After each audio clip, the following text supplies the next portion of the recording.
Hello बच्चों, subscribe कीजिए, maximum to maximum share कीजिए। राइट। बहुत ही शानदार वाला क्वेश्चन है। पूरे डिफरेंशियल इक्वेशन में आपको तीन चीज़ काउंट करना है कि काइंड एक तो किस टाइप का है, वेरिएबल सेपरेबल है या एलडीई है या फिर होमोजेनियस डिफरेंशियल इक्वेशन है, या फिर एक काइंड का क्वेश्चन क्या आ रहा है अभी कि फॉर्मेशन ऑफ डिफरेंशियल इक्वेशन। ठीक है। अब यहाँ पे उन्होंने y क्या बोला, let y is equal to y of x be the solution of differential equation 1 + y² into e के power tan x dx plus cos square x into 1 + e के power 2 tan x dy that is equal to 0 and y of 0 that is equal to 1, then need to find y of π/4 is equal to।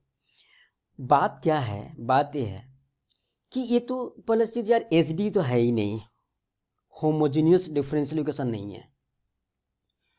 या तो L D बना सकते हैं या फिर variable separable. Direct तो कुछ दिख नहीं रहा। प्रॉब्लम क्या है कि एल डी में क्या होता है, d y d x plus y into x का function is equal to right hand side में एक्स का फंक्शन जी एक्स। अगर एक्स के रेस्पेक्ट में डिफ्रेंशिएट किया तो राइट हैंड साइड में एक्स का फंक्शन होता है। अब जिस फंक्शन को डिफ्रेंशिएट किया y into that function into f of x and x का फंक्शन, ये एल डी का काउंट करने का तरीका है।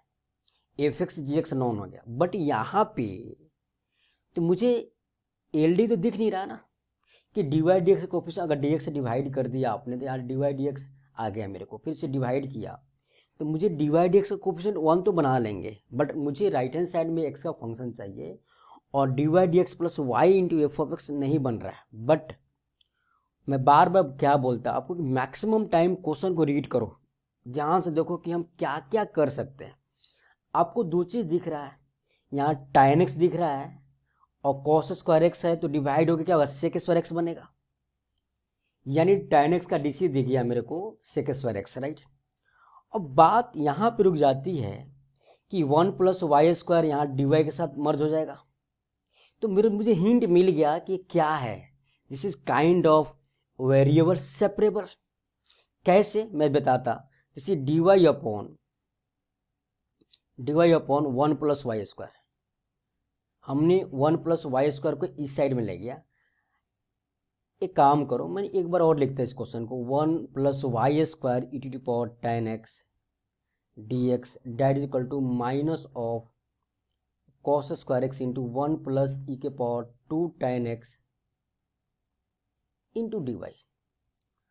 अब मैं इस चीज को यहां डिवाइड किया, इंटू में डी वाई है तो ये सारा चीज यहां डिवाइड होगा dx के साथ, तो dx dx इंटू e के power tan x upon minus cos square x, क्योंकि ये चीज़ यहाँ किसके साथ डिवाइड होगा, dx के साथ, cos square x into 1 + e के पावर 2 tan x। हाँ जी भाई साहब, अब तो बहुत सारी चीज़ें क्लियर हो गया हमारे पास कि इसको मैं क्या लिखूं, d y upon 1 + y² and that is equal to from where we have to write e के पावर tan x। अब क्योंकि मुझे यहाँ पे इंटीग्रेट करना है तो we have to use substitutions, तो 1/cos² is nothing but sec square x, यहाँ माइनस लगा दो, यहाँ dx हो गया अपॉन में 1 + e to the power 2 tan x। अब एक काम करते हैं, हम tan x को t मानते हैं तो क्या होगा यहाँ पे sec square x dx direct dt। अब मैं दोनों तरफ इंटीग्रेट कर दिया तो this is nothing but tan inverse of y that is equal to, हाँ माइनस बाहर निकाला हमने, सब्स्टिट्यूट किया तो sec square x dx that is equal to, ओहो एक और बात, आपने यहाँ पे सब्स्टिट्यूट कुछ और कर सकते थे, क्वेश्चन थोड़ा और शॉर्ट हो जाएगा।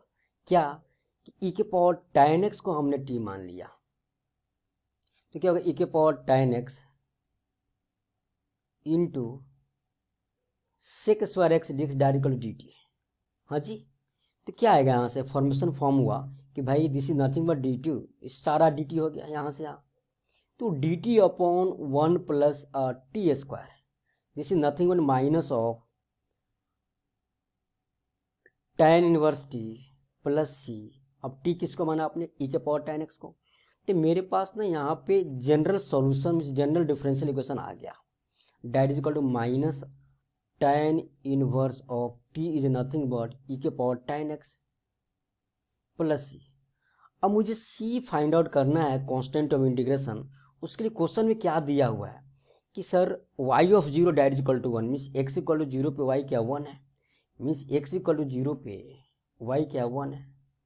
तो अगर x जीरो रखूँ मैं यहाँ पे y 1, तो tan इनवर्स 1 क्या होता है π/4 and that is equal to x zero e के power zero 1 and tan inverse 1 क्या होता है माइनस π/4, तो minus π/4 plus c. So from we have c is equal to π/2। Clear है, मुझे कांस्टेंट ऑफ इंटीग्रेशन मालूम हो गया। तो अब मेरा इंटीग्रेशन फ्री फ्रॉम c हो गया tan inverse y that is equal to minus of tan inverse e to the power tan x plus c. से दिस इज फर्स्ट या सेकेंड, जो मानना हमने सेकेंड मान लिया हमने। अब क्वेश्चन क्या पूछ रहा है कि भाई साहब मुझे y ऑफ π/4 निकालना, और बड़ी शॉर्ट क्वेश्चन, आंसर क्या बहुत शॉर्ट में है, यानी x इक्वल टू π/4 पे y निकालना है। तो हमने क्या किया, x इक्वल टू π/4 रखा यहाँ पे, तो यहाँ तो tan इनवर्स y रहेगा minus tan inverse of e के पावर tan π/4, e के power π/4 tan π/4 1 and tan inverse e plus c. अब प्रॉब्लम क्या है यहाँ पे, c क्या निकाला हमने π/2, तो हमने π/2 रख दिया यहाँ पे, डेट इज π/2। अब यहाँ पे π/2 कर दो यार, दिस इज π/2। अब ITF का फॉर्मूला लगाएंगे क्या कि sir tan inverse of x plus tan inverse y cot inverse tan inverse x plus cot inverse x that equal π/2। अब यहाँ पे मैं क्या लिखूँ, π/2 minus tan inverse x cot inverse x, that means this is nothing but cot inverse e। एक minute, minus tan inverse x plus π/2 cot inverse e and that cot, what is cot inverse e, cot inverse e and that is equal to tan inverse of 1/e।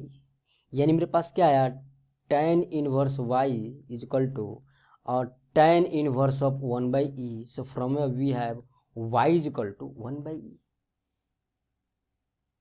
And x equal to π/4 पे y की value क्या रहा 1/e। तो कौन सा option right है, y is equal to 1/e। So option D is correct option.